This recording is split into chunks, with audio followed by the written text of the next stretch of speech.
you now to Carol Duggan. Thank you.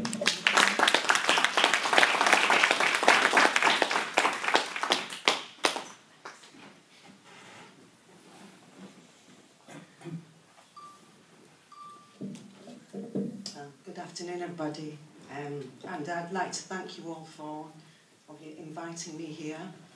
I don't exactly know what I'm doing because we're just an ordinary family, working class ordinary family.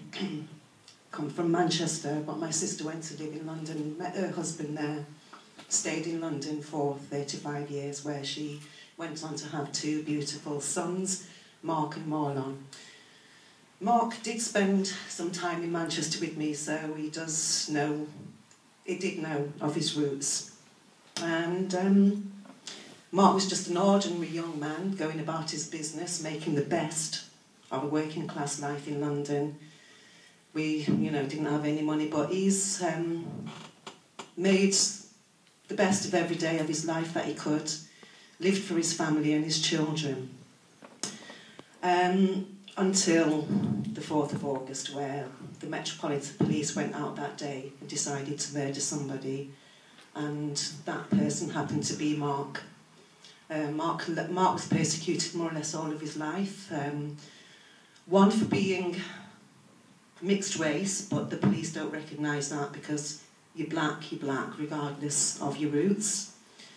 For 2, the fact that he was born on Broadwater Farm in London, where PC Blakelock was murdered in the 85 riots. And if you had any experience of being from Broadwater Farm or the Tottenham area, as a black person, you'd know that the majority of black people there are paying the price for PC Blakelock's death. Mark was one of those 2, along with all of his friends, neighbours, so-called gangs, that live in Tottenham and brought up in Tottenham, that get persecuted on a daily basis simply because they are black.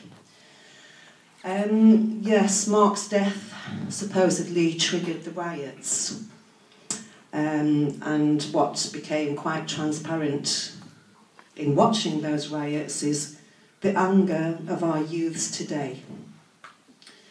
And coming from that, you'd see our children being persecuted by the police all over the country with their tactics of stop and search, powers, police harassment, intimidation, and along with the blatant racism.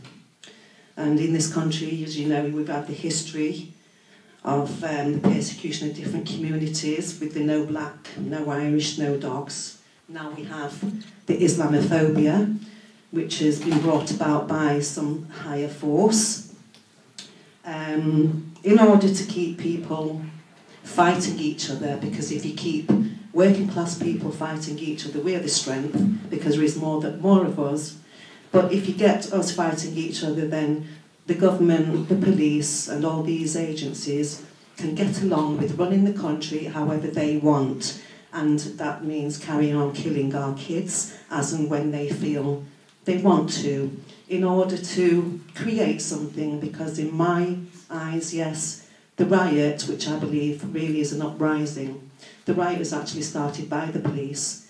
And if you look at tactics, you'll see that, the government was planning on cutting the number of the police force by 50,000.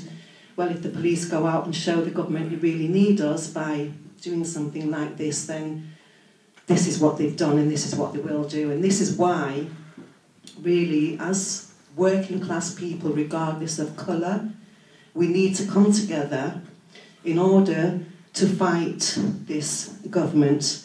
Because, like I said, they use tools to keep us fighting each other. Whereas if we kept our strength to fight them, we might have a better future for our children. I've just recently joined the Northern Police Monitoring Project, which has been set up.